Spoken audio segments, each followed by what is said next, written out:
आता आपण adjustment solution करू. पहिले ॲडजस्टमेंट जे दिलेलं आहे ते पहिले ॲडजस्टमेंट सांगतो. तत्पूर्वी प्रत्येक ॲडजस्टमेंटचे 2 इफेक्ट द्यावे लागतात. एक डेबिट असतो, दुसरा क्रेडिट असतो.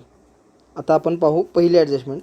The closing stock is valued at ₹31,000. याचा अर्थ आहे वर्षाच्या शेवटी 31,000 रुपयेची क्लोजिंग स्टॉक जे आहे ते राहिलेले आहे. मग क्लोजिंग स्टॉक राहिलेले आहे ते चालू वर्षात आपण वापरू शकणार नाही आहे, ते पुढच्या वर्षी आपण वापरू शकतो. त्यामुळं त्याचा पहिला इफेक्ट जो आहे ते ट्रेडिंग अकाउंटच्या क्रेडिट साईडला बाय क्लोजिंग स्टॉक असा लिहायचं आणि आउटरला अमाऊंट लिहायचं. हा झाला एक इफेक्ट. याचा सेकंड इफेक्ट जो आहे तो असेट साईडला म्हणजे बॅलन्स शीटच्या असेट साईडला क्लोजिंग स्टॉक असं लिहायचं. आता बॅलन्स शीटच्या असेट साईडला का लिहिणार? कारण तो स्टॉक आहे तो एक प्रकारचे एक स्थिर मालमत्ता आहे, असेट्स आहेत, म्हणून ते बॅलन्स शीटच्या असेट साईडला त्याचा दुसरा इफेक्ट येणार. Number 2, outstanding expenses were wages 1,400 and salaries were ₹800. याचा अर्थ असा आहे की चालू वर्षाची वेजेस आणि सॅलरीज जे आहेत ते देणं अजून बाकी आहे. त्याच्यामुळं वेजेसचं पहिल्यांदा बघूयात. वेजेस हे पूर्ण देणं आहे ते ₹1,400. वेजेस आहे ट्रेडिंगचा, म्हणून ट्रेडिंग अकाउंटच्या डेबिट साईडला आपण लिहिलं होतं मगाशी टू वेजेस. इनर कॉलमला अमाऊंट लिहिली होती, तिथं प्लस खाली ॲड किंवा प्लस म्हणू शकता. Plus outstanding. याचा अर्थ आहे आउटस्टँडिंग म्हणजे चालू वर्षाचं देणं. प्लस आउटस्टँडिंग ₹1,400 करायचं.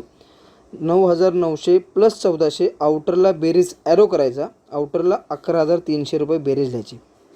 हा झाला एक इफेक्ट. दुसरा इफेक्ट जो आहे तो बॅलन्स शीटच्या लायबिलिटी साईडला आउटस्टँडिंग वेजेस असं लिहायचं आणि आउटरला किंवा इनरलासुद्धा लिहिलं चालू शकेल किंवा आउटरला 1,400 लिहिलं तरी चालू शकतं. तसंच जसं वेजेसचं केलं तसंच सॅलरीचंही करायचं आहे. सॅलरी जे आहे ते ₹800 द्यायचं आहे. मग सॅलरी हा प्रॉफिट अँड लॉस अकाउंटच्या डेबिट साईडला आपण लिहिलेला आहे टू सॅलरीज 10,500.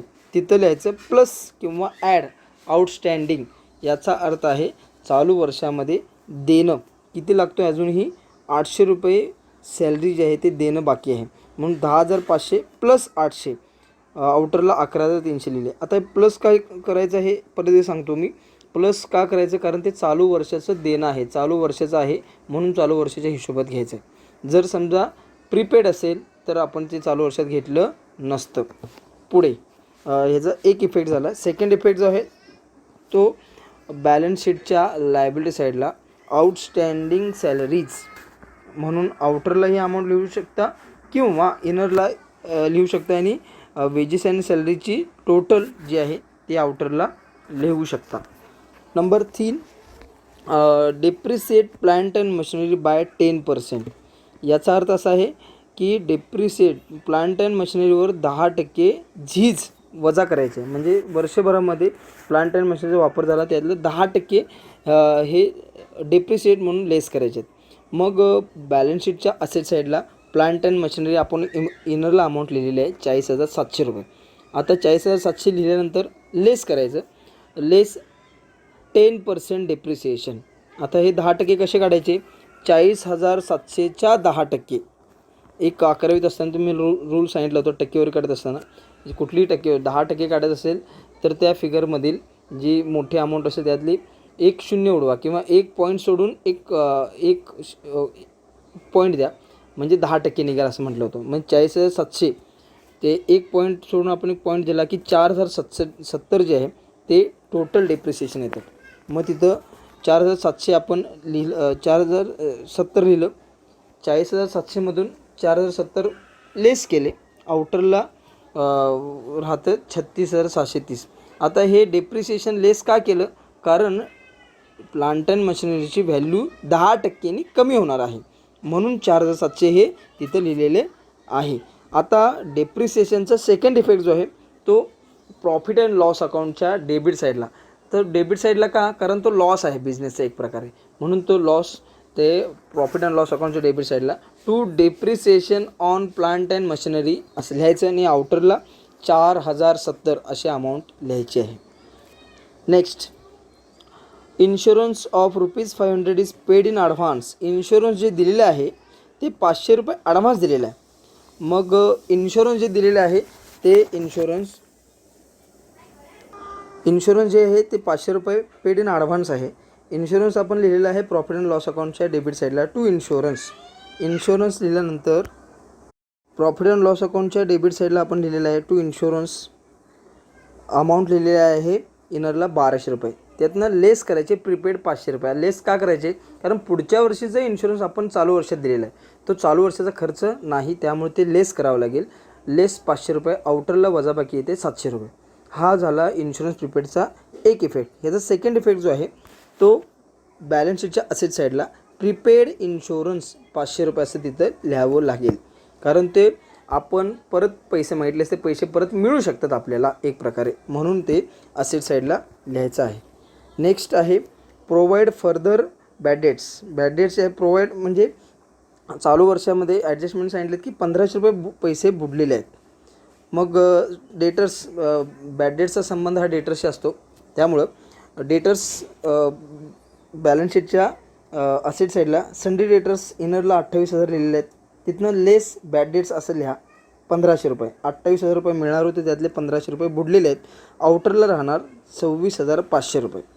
आता बॅड डेट्सचा सेकंड इफेक्ट जो आहे तो प्रॉफिट अँड लॉस अकाउंटच्या डेबिट साईडला मी तुम्हाला सूत्र सांगितलं की ते to bad debts into bracket A, तिथं ए फॉर ॲडजस्टमेंटमधलं आत्ताचं जे आहे ते 1500 रुपये लिहायचं आहे. Next commission due but not received 1200 रुपये. कमिशन मिळायचं होतं 1200 रुपये, पण ते अद्यापही मिळालेलं नाही. हे कमिशन क्रेडिट साईडला जे असणार आहे त्या अमाऊंटमध्ये लिहायचे. डेबिट साईडचा ह्याचा संबंध नाही, कारण रिसिव्ड आहे शब्दामध्ये. ड्यू बट नॉट रिसिव्ड, रिसिव्डला अंडरलाईन करा. रिसिव्ड याचा अर्थ मिळालेलं नाही आहे. मग प्रॉफिट अँड लॉस अकाउंटच्या क्रेडिट साईडला बाय कमिशन असणार आहे 1800 रुपये आपण लिहिलेलं आहे इनर कॉलमला. प्लस आउटस्टँडिंग किंवा commission due but not received असं लिहायचं आहे. अमाऊंट लिहा 1200 रुपये. आउटरला बेरीज लिहा 3000 रुपये. याचा अर्थ असा आहे की चालू वर्षामध्ये टोटल 3000 रुपये आता कमिशन मिळायचं आहे. त्यापैकी 1800 मिळाले आहेत, 1200 रुपये मिळायचे राहिलेले आहेत. आता 1200चा सेकंड इफेक्ट जो आहे तो बॅलन्स शीटच्या असेट साईडला लिहावं लागेल. Commission due but not received, जे मिळायचं बाकी आहे अजून, म्हणून ते तिथं लिहायचं आहे. नेक्स्ट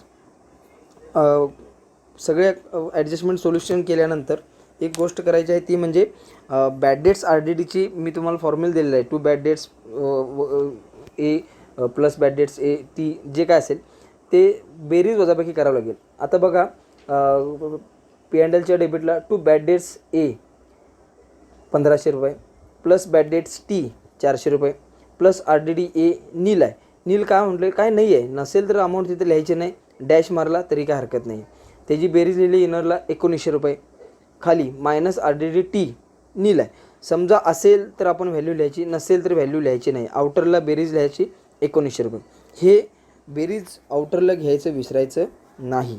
ज्या वेळेला आपले पूर्ण हे ॲडजस्टमेंट सोल्युशन केलं जाईल, मग ॲडजस्टमेंट पूर्ण होतील, त्यावेळेला शेवटचं महत्त्वाचं काम राहतं ते म्हणजे अकाउंट क्लोज करणे. आता आपल्याला सगळ्यात अगोदर ट्रेडिंग अकाउंट क्लोज करावं लागेल. ट्रेडिंग अकाउंट क्लोज केल्यानंतर आपल्याला ग्रॉस प्रॉफिट अथवा ग्रॉस लॉस आहे ते समजतं. आता आपण बेरीज अकाउंट क्लोज करायला घेऊ. पहिल्यांदा ट्रेडिंग अकाउंटची डेबिट बेरीज मोठी की क्रेडिट बेरीज मोठी ते पाहू.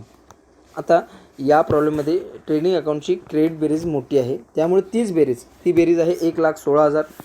तीच बेरीज डेबिट साईडला सुद्धा लिहिली 1,16,000. मग वरचे 18,000, 46,700, 3,200 वजा केल्यानंतर आणि 11,300 वजा केल्यानंतर 36,800 एवढी रक्कम डिफरन्स येतो. या डिफरन्सला नाव दिलं to gross profit carried forward. To gross profit carried forward 36,800. तो जो बॅलन्स आहे तो ढोबळ नफा आहे. तो प्रॉफिट अँड लॉस अकाउंटचा हा जो डिफरन्स आहे तो प्रॉफिट अँड लॉस अकाउंटच्या क्रेडिट साईडला by gross profit brought down 36,800 असं सुरुवातीला लिहावं लागेल. आता हे झालं ट्रेडिंग अकाउंट क्लोज केलं. आता दुसरा अकाउंट क्लोज करायचा आहे तो म्हणजे profit and loss account. Profit and loss जसं आपण ट्रेडिंग अकाउंट क्लोज केलं तसेच प्रॉफिट अँड लॉस अकाउंटसुद्धा क्लोज करायचं आहे. हे पाहू आता आपण. प्रॉफिट अँड लॉस अकाउंटची क्रेडिट बेरीज जी आहे ती या प्रॉब्लेममध्ये मोठी आहे. ती येते 39,800 रुपये. 39,800मधून डेबिट साईडला जे फिगर्स आहेत ते लेस केले, त्यातनं लेस करून 13,630 13,630 एवढी रक्कम राहते. ती रक्कम याचा अर्थ आहे की नेट प्रॉफिट जो आहे तो या वर्षामध्ये 13,630 झालेला आहे. मग तो नेट प्रॉफिट जो आहे त्या दोन पार्टनर्सला वाटायचे असतात. आता नेट प्रॉफिट डिस्ट्रीब्यूट करत असताना त्यांच्या कॅपिटल रेशो म्हणजे कॅपिटल दिलेल्या रेशोनुसार किंवा त्यांच्या गुणोत्तर प्रमाणानुसार वाटायचं असेल. समजा गुणोत्तर प्रमाण दिलं नसेल तर मात्र इक्वली वाटायचं असतं. या प्रॉब्लेममध्ये काही दिलेलं नाही आहे म्हणून ते आपण समप्रमाणात वाटलेलं आहे. ते वाटून तो डिफरन्स आपण वाटला प्रॉफिट अँड लॉस अकाउंटच्या डेबिट साईडला. शेवटी to partners capital account underline Ajay आणि खाली विजय आणि 6,815 आउटरला लिहिली 13,630. हा झाला नेट प्रॉफिट. हा नेट प्रॉफिट जो आहे तो पार्टनर्सला वाटल्यानंतर तो पार्टनर्स कॅपिटल अकाउंटच्या क्रेडिट साईडला लिहावा लागतो by profit and loss account. अजयच्या कॉलम आणि विजयच्या कॉलम 6,815. जसं आपण trading account profit and loss account close केलं तसंच कॅपिटल अकाउंटसुद्धा क्लोज करायचं आहे. दोघांची क्रेडिट बेरीज मोठे 66,815 41,815. तीच डेबिटला लिहिली 66,815 41,815. वर काही ड्रॉइंग्स असतील म्हणजे कॅपिटल अकाउंटच्या डेबिटला तर ते लेस केले असते. आता या प्रॉब्लेममध्ये काहीही नाही आहेत म्हणून टू बॅलन्स कॅरीड डाऊन 66,815 हे अजयचे येणार आणि विजयचे 41,815 एवढे येणार. ही रक्कम लायबिलिटी साईडला आपण ट्रान्सफर करणार. Capital account underline Ajay and Vijay. अजयला 66,815 लिहिली, विजयचे अमाऊंट लिहिली 41,815. आउटरला बेरीज लिहिली 1,08,630. आउटरला बेरीज लिहिली 1,08,630. आता शेवटचं एक महत्त्वाचं काम राहतं म्हणजे आपण जे प्रॉब्लेम बरोबर सोडवलेलं आहे का नाही आहे हे एक टॅली करण्यासाठी किंवा ती बरोबर आहे का चूक हे सुधारण्यासाठी कळवण्यासाठी आपल्याला बॅलन्स शीट टॅली होणं आवश्यक आहे. टॅली होणं म्हणजे बॅलन्स शीटची असेट साईडची बेरीज आणि लायबिलिटी साईडची बेरीज ही समान यायला पाहिजे. जर ती समान आली तर आपण समजायचं गृहीत धरायचं की आपण सोडवलेलं प्रॉब्लेम हे बरोबर आहे. जर काही डिफरन्स काही फरक आला तर आपण गृहीत धरायचं की आपलं हे प्रॉब्लेम चुकलेलं आहे. आता बॅलन्स शीट टॅली झालेलं आहे 1,41,830 आणि असेट साईडसुद्धा 1,41,830. या रकमेनं दोन्ही साईडची बेरीज ही समान आलेली आहे. याचा अर्थ आपण सोडवलेला प्रॉब्लेम हा बरोबर आहे. अशा पद्धतीने आज हा आपण पहिला प्रॉब्लेम जो आहे ते तुम्हाला मी एक सोडवण्याचा तुम्हाला डेमो दाखवण्याचा प्रयत्न केलेला आहे. तरीसुद्धा ह्या प्रॉब्लेममध्ये काही शंका असतील तर तुम्ही मला कमेंट्स बॉक्समध्ये टाकू शकता. मी तुम्हाला तुमच्या शंकेचं समाधान करण्याचा मी प्रयत्न करेन.